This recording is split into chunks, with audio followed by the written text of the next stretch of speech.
Hi guys, welcome back to the channel. My name is Dave, and today we're talking about options trading on ETrade. Specifically walking through the mechanics of how to do it on ETrade. I did this recently on Fidelity. Had a couple of people ask about ETrade, so I wanted to kind of fill in some of those blanks about what buttons to push, how it's going to look on your screen. So selling a call, selling a put, how to set up a spread, and how it'll look within ETrade. So if that is what you're looking for, please stick around. Whoop!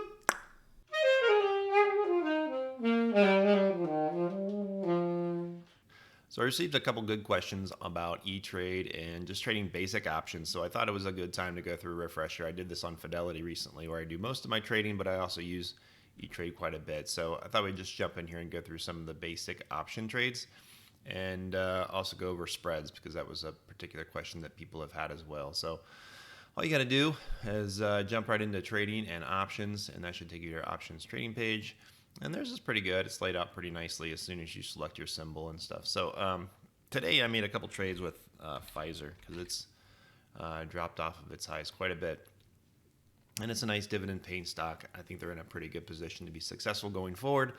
And as I like to preach, you want to buy or when you trade options, eventually something's going to get assigned to you. And you want to make sure that the options, the underlying stocks that you're trading against are things that you would like to own long term.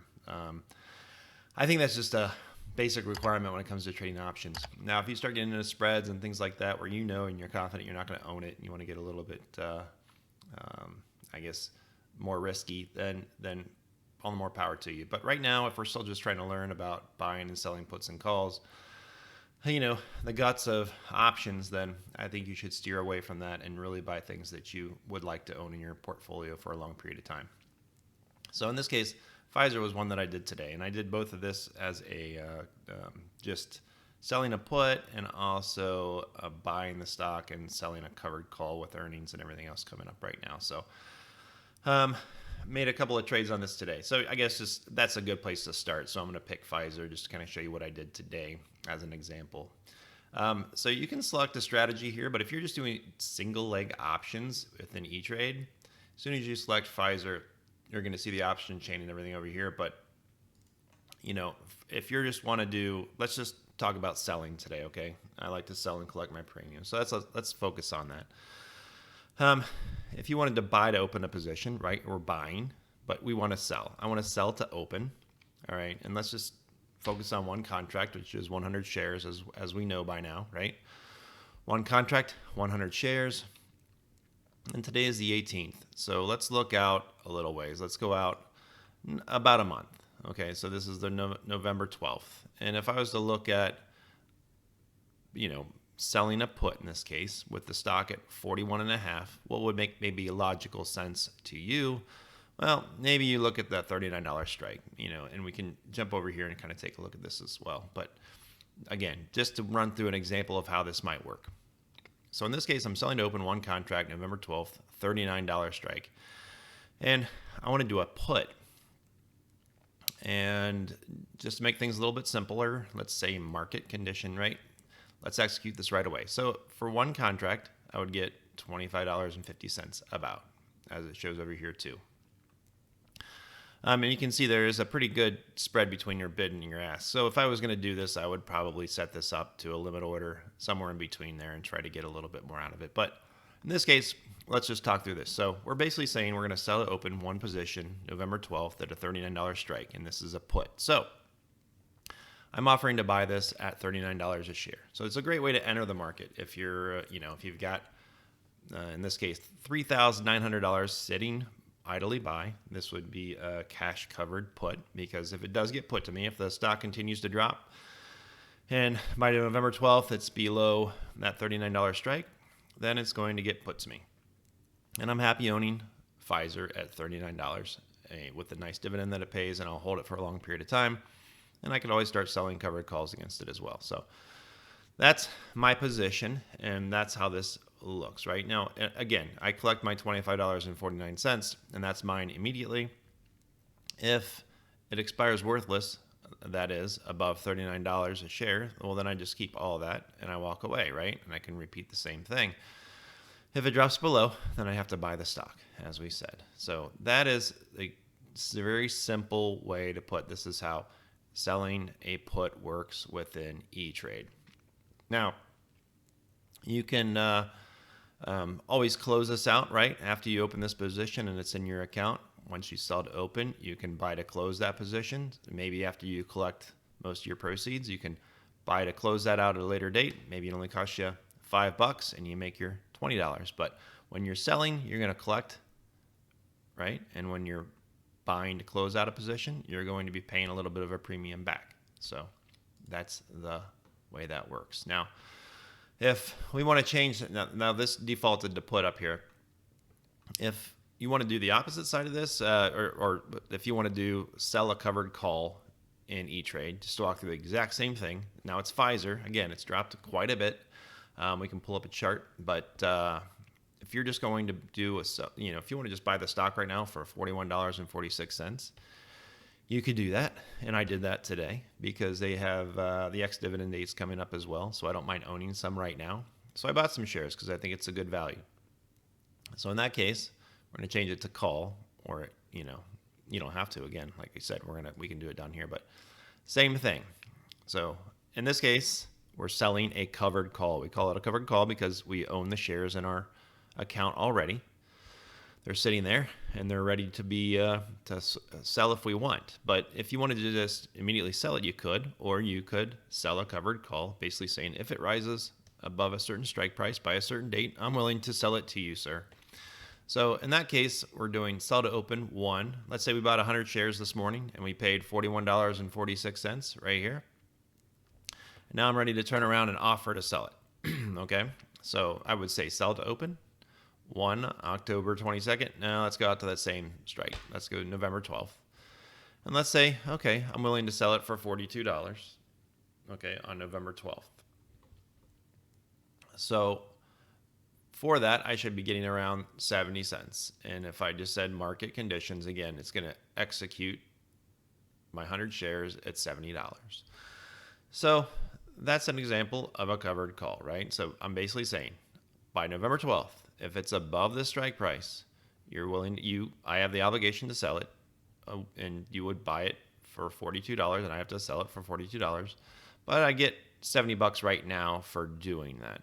Plus, I would have gained $50 essentially between this $41.46 and this $42, so about $54. So 54 plus that 70, right? Not doing too bad. $120 or so in my pocket for making this exchange. Now, again, if it moves along and it just stays at $41.46 or drops to $40 a share, that's okay. I keep the stock and I keep my $70 and I can repeat the same process. So that's selling a put and selling a call, covered call or cash secured put. Now, one of the questions I got was on a little bit more complicated of a strategy. So I would urge, again, I'm not your financial advisor, but I would urge you to really understand buying and selling puts and calls and be able to really explain it to your friend really well before you jump into more complicated strategies. But most of these strategies are all, they're just going to be combinations of puts and calls. So as you go down through all these different ideas that we've come up with all these great names, the next probably simplest one is a spread. But if you don't have these mastered, then they're not going to make a whole lot of sense probably. So there's a call spread, a put spread. Let's go to a put spread. So again, just as an example, and we'll do one here. One that I've been looking at, Corsair Gaming. Okay, so Corsair, like a lot of companies right now, would be selling a lot of their product, but due to supply chain issues, they're not able to. But I think they're very well poised going forward, and I think they know that too. So it's just a matter of getting the supply chain figured out. So I kind of like their position that they're in right now. And I do own some Corsair at this moment that I had put to me this last weekend. So again, a stock that I wouldn't mind trading against. But if we wanted to go and do a put spread, as an example, well, this is a multi-leg option. Okay, so when we start looking at this, and we're at about $25 a share. If you wanted to do a put spread, for example, we're going to, and in this case, it does it. If you're not used to it, it's going to look a little bit goofy, and because it defaults to essentially a debit spread here. But if you wanted to make it a credit spread, which is what I would typically do, then you're going to you're still going to have your buy to open and sell to open, but at being a multi-leg option now, let's go out. Okay, let's say, all right, November 19th, because these are traded once a month for Corsair. And let's see, mentally, I got to wrap my head around it too. So let's say I want to do a credit spread here, meaning I want money to go in my pocket. I don't want to pay for it. So I would be looking to probably do and you see how it goes, 22, 50, and 20, sell to open, buy to open. Well, that's going to end up, if you just did this at market, you're going to see estimated total cost $36. So this is taking money out of my pocket. This is a debit spread. We want a credit spread. And so we're going to flip this. So right now where this is 22, 50, and 20, we're going to flip this, and I'll explain it all. But 20, and look, it even dropped my sell to open position here, but I want to make that 22.50. All right, so now, first thing you might notice is I make $30 now for this trade. So let's talk through what's going on here now that I've mumbled through a bunch of it. What you're doing with a credit spread, put credit spread, is if you go back to what we talked about, a regular put, now we're saying sell to open 1 November 19th, 22.50 put. Makes you $48. So just like we did earlier, this is the same line that we had earlier. So we're not changing that leg at all. We're saying if Corsair falls below 22.50 by this date, I'm obligated to buy it. I mean, and they can stick it to me anyway, but the point here is you're probably not going to have this put to you unless it falls below 22.50. And for that, you're going to get paid $48. Okay, so that $48 is all yours. But because this is a spread, you want to offer yourself some protection. So the second leg is a buy to open leg on the same date at a lower strike price. And because it's at a lower strike price, further from our price currently, that's going to cost less than the $48. It's only going to cost us $17. So when we call it a spread, it's because the difference between these numbers. So for that, you get $48, but you have to pay $17 for this form of protection, is what I like to call it. And that's going to give you that $30. So if we walk through here some scenarios, if this just trades sideways at $25, well, then we're going to keep our $30 and nothing else is going to happen. If this continues to climb, we're going to keep our $30 and nothing's going to happen. However, if it drops down below $22.50, then we're going to be put the stock, right? And at 20, if it drops below 20, we're also going to have to sell the shares that we just bought. So you wrap your head around a little bit. So let's say the stock drops all the way to $18 a share during this time. Well, that's going to be a max loss. And your max loss on a spread is going to be the difference between your two strikes. So in this case, 22.50 and 20. So $250. So what we're doing here is we're saying we're risking up to $250 to make $30. Because with a spread, one of those things is going to happen. So below 20, you're going to lose $250. Above $22.50, you're going to make $30.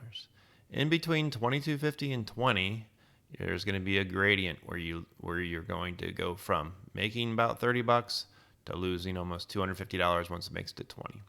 Now, one of the big advantages of doing spreads is that it reduces the collateral that you need. So if you just did this as a straight put, that second line there of $22.50, and you just sold a put, and you wanted to do a cash secured put, you would need $2,250 per contract. So that can add up really quickly, especially if you start trading against stocks that are trading at a lot higher share value. But with a spread, you're limited to the difference between the two strike prices. So in this case, that $22.50 minus the $20, your max loss is 250. So that's all the collateral that you need to trade one contract like this. If you wanted to do 10 contracts, it would be about $2,250. So similar situation, but think about the power of that. In this case, you can only make $30, but you could do 10 of these, which would be equivalent to doing the just selling a put. So you could make $300 on this trade, whereas you'd be pretty limited to the $48, around $50 that you would make. So there's definitely more at risk here because you could lose all of your investment.